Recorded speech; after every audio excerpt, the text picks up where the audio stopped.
La masterclass historique de Sadio Mané enflamme la planète football et le Sénégal. Les Lions de la Teranga d'Aliou Cissé ont fracassé l'équipe nationale de la Seleção brésilienne. Bonjour à vous, chers amis téléspectateurs d'Afrisport. Un réel plaisir de vous retrouver dans votre revue de presse quotidienne. Comme d'habitude, que vous soyez au travail ou à la maison, vous restez avec nous pour ce tour de l'actualité sportive. Chers amis, le Sénégal a battu le Brésil. Une victoire historique. Uniquement historique. Voici, nous allons débuter maintenant ce tour de l'actualité en Italie avec les joueurs africains, notamment Corriere dello Sport et la Gazzetta dello Sport. Victor Osimhen. Victor Osimhen, son prix a été fixé par De Laurentiis et le président de Napoli. 150 millions d'euros pour décrocher l'attaquant nigérien. Et oui, il faut rappeler que des grands clubs comme le PSG, Manchester United, Chelsea se sont positionnés tout comme le Bayern Munich pour essayer de le décrocher. Mais De Laurentiis a fait une sortie médiatique pour dire, oui, ils veulent retenir Victor Osimhen. Mais un transfert est ouvert cet été si toutefois la somme de 150 millions d'euros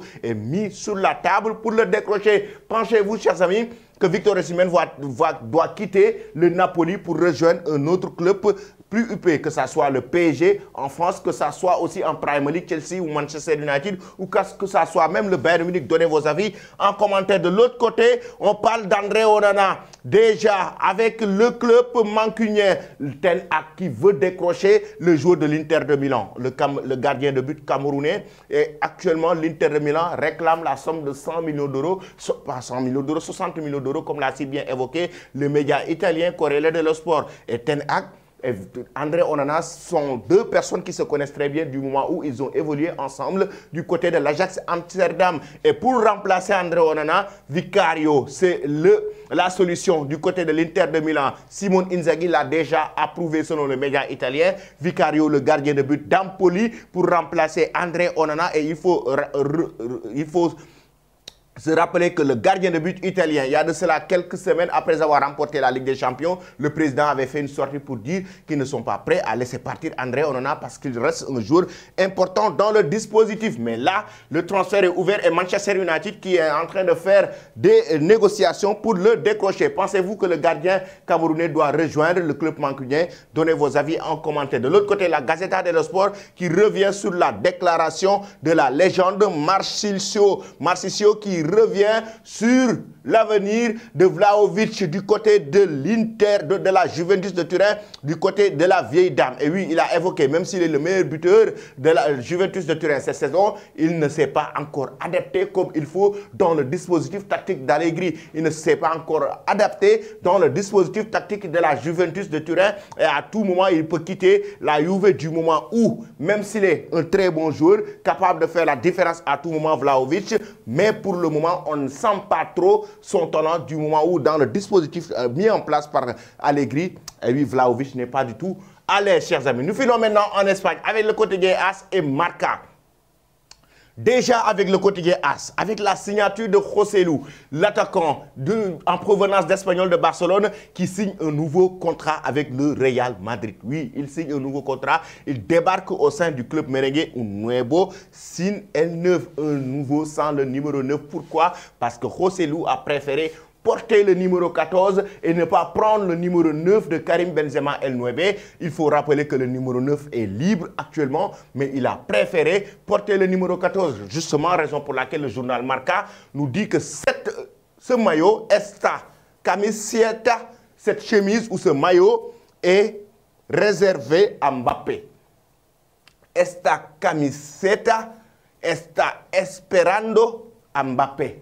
Cette chemise ou ce maillot est réservé à Kylian Mbappé, comme l'a si bien évoqué le quotidien Marca. Maintenant, reste à voir, est-ce que Mbappé va venir au Real Madrid pour récupérer ce numéro 9 et l'hériter de Karim Benzema qui a rejoint l'Arabie Saoudite avec Al-Ittihad. Pensez-vous, chers amis, aujourd'hui qu'un joueur comme Kylian Mbappé doit actuellement, durant ce mercato estival, faire le possible pour rejoindre le club de la capitale espagnole? Donnez vos avis en commentaire. Il faut rappeler que Mbappé ne veut pas prolonger son contrat au sein du club de la capitale française, le Paris Saint-Germain. Et actuellement, oui, cela avait créé pas mal de tensions internes, mais là, le PSG certainement le mettra sur le marché des transferts du moment où, si Mbappé ne prolonge pas, il partira libre en 2024. Et si toutefois Mbappé est mis sur le marché du transfert durant ce mercato estival, le Real Madrid va faire son possible pour le décrocher et et va lui donner le numéro 9. Maintenant, on va voir ce que ça va donner d'ici quelques mois ou quelques semaines,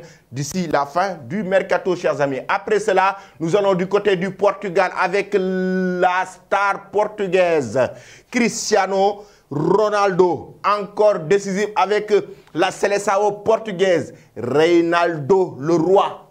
Regarde bien, ils utilisent les jeux de mots pour parler d'un Ronaldo, mais Reinaldo, c'est-à-dire un roi Naldo. Reinaldo, Cristiano Ronaldo avec le média portugais qui joue, Oyoho qui joue avec Record, autant pour moi, qui joue avec les mots. De l'autre côté, il y a Oyoho qui parle d'un Ronaldo fantastique face à Islande lors de la 4e journée de ses éliminatoires de l'Euro 2024. Cristiano Ronaldo a marqué l'unique but de la rencontre et permis à cette équipe portugaise de remporter la victoire en deuxième période. Pourtant, Cristiano Ronaldo, en première période, le capitaine de cette équipe portugaise, a enregistré sa 200e sélection. Chers amis, sa 200e sélection. Et pour sa 200e sélection, Cristiano Ronaldo marque un magnifique but avec son celebration. Comme vous l'avez si bien vu, c'est en deuxième période qu'il marque. En première période, certes, il a eu pas mal d'occasions. Ils étaient en train d'enchaîner les occasions face à l'Islande, mais on a vu une équipe Islande très bien en place et oui, sur le plan défensif. En deuxième période maintenant, c'est Cristiano Ronaldo qui est décisif pour permettre à la sélection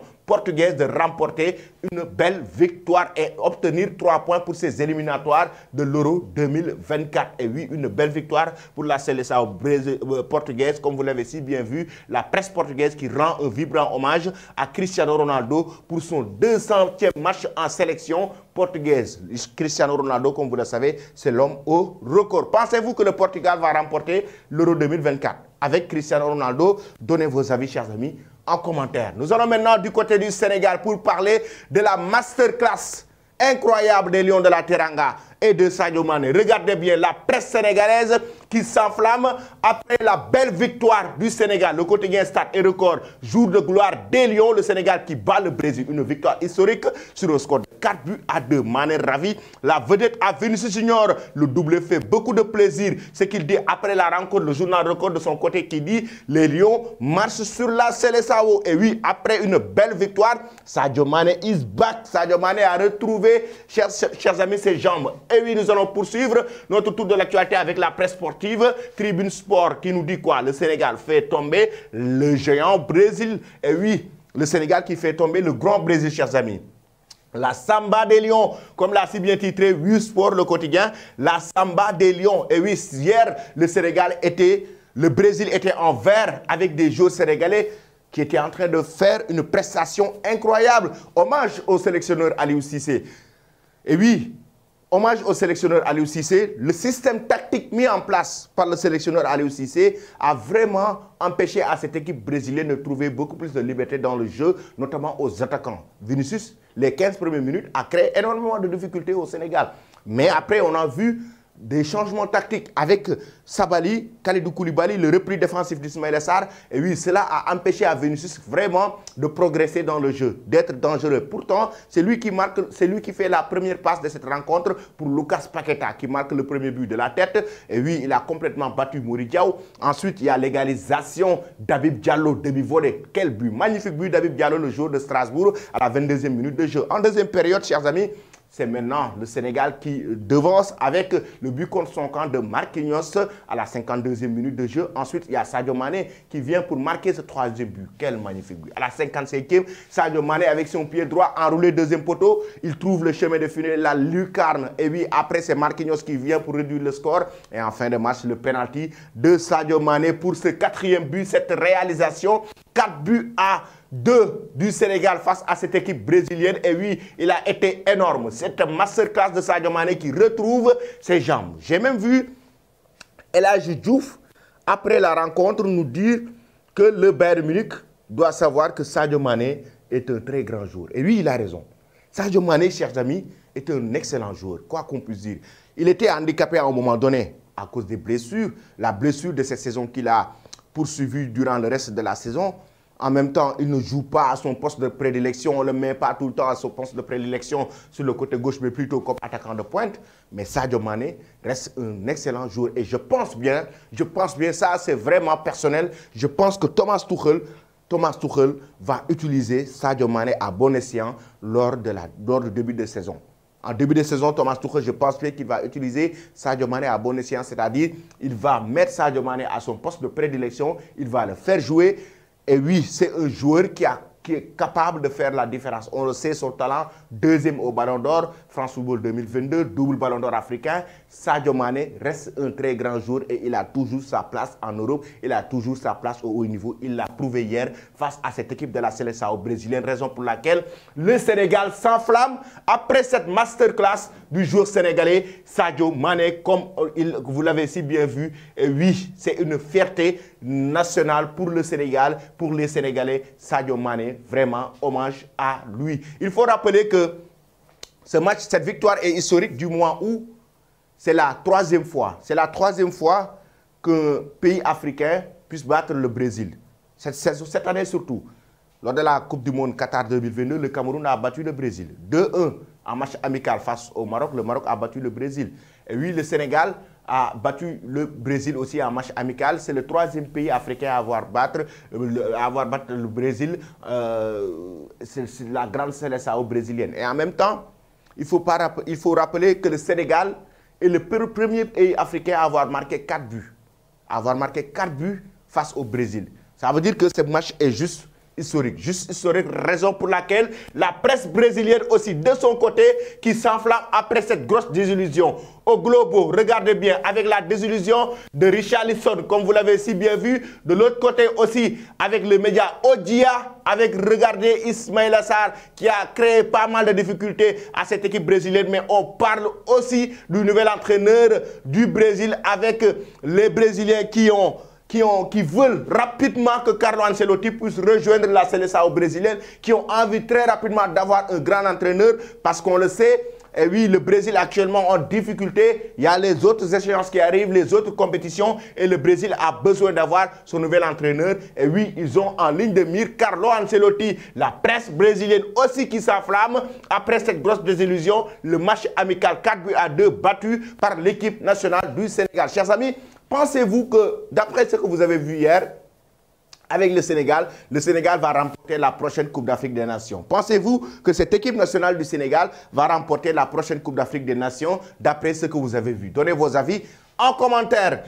Nous allons parler de Mercato maintenant, avec déjà officiel du côté d'Al Ittihad, N'Golo Kanté, comme vous l'avez si bien vu, annoncé depuis plusieurs semaines. N'Golo Kanté du côté de l'Arabie Saoudite rejoint Karim Benzema en Arabie Saoudite, notamment à Al Ittihad. De l'autre côté, accord conclu entre Al Nassr et Hakim Ziyech, mais aussi avec Chelsea. Le joueur marocain va rejoindre l'Arabie Saoudite. Et oui, comme l'a si bien évoqué Fabrizio Romano, et oui, il va signer un contrat jusqu'en 2026 pour rejoindre l'Arabie Saoudite et Al Nassr de Cristiano Ronaldo. Et oui, les joueurs de Chelsea sont en train de partir en Arabie Saoudite, raison pour laquelle Fabrizio Romano et Sky Sport nous disent en même temps que Sky et Kalidou Koulibaly, il y a un accord verbal aussi qui a été conclu avec Chelsea, mais aussi avec Kalidou Koulibaly pour rejoindre Al Ahly, Al Hilal, autant pour moi. Al Hilal qui voulait décrocher Lionel Andrés Messi va décrocher Kalidou Koulibaly avec un accord qui a été trouvé entre les deux parties, mais aussi il y a quelques détails à vérifier pour signer son contrat officiel du côté de l'Arabie Saoudite. De l'autre côté aussi, c'est Al Ahly maintenant qui veut décrocher le gardien de but sénégalais Edouard Mendy, et accord conclu, comme l'a si bien évoqué aussi Sky Sport et Fabrizio Romano, pour Edouard Mendy du côté de Al Ahly pour rejoindre l'Arabie Saoudite. Mais je ne suis pas du tout d'accord. Honnêtement, je ne suis pas du tout d'accord. Je ne suis pas d'accord. Je ne suis pas d'accord pour ce transfert. Je ne suis pas d'accord pour ce transfert. Même pour ce transfert, je ne suis pas d'accord. Ça, c'est acceptable. Mais pour ce transfert, je ne suis pas d'accord. Il est toujours capable, avec son talent, de jouer en Europe. Il est toujours capable de jouer en Europe. Hakim Ziyech, le joueur marocain. Il ne doit pas rejoindre l'Arabie Saoudite. Il est toujours capable de jouer dans le haut niveau en Europe, Kalidou Koulibaly. L'Inter de Milan veut le recruter. L'Inter de Milan veut le décrocher. Kalidou Koulibaly est un excellent défenseur, un très grand défenseur. Il n'est pas encore en fin de carrière. Kalidou Koulibaly n'est pas un joueur quand même qui a pris de l'âge à un point où il doit rejoindre l'Arabie Saoudite. Pour moi, il doit rester en Europe. Il peut toujours évoluer en Europe. Edouard Mendy, un gardien de but qui est né en 92.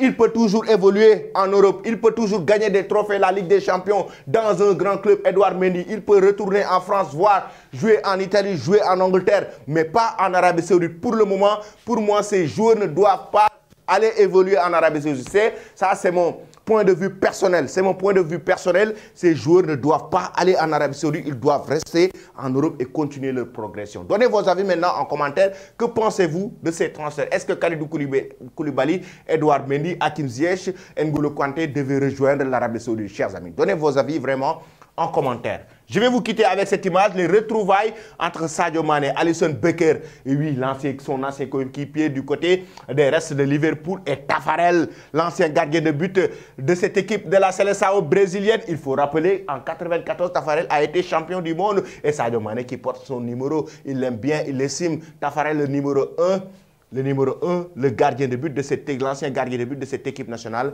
brésilienne. Restez connectés sur Afrique Sport pour ne rien rater de l'actualité. Merci et très bonne journée.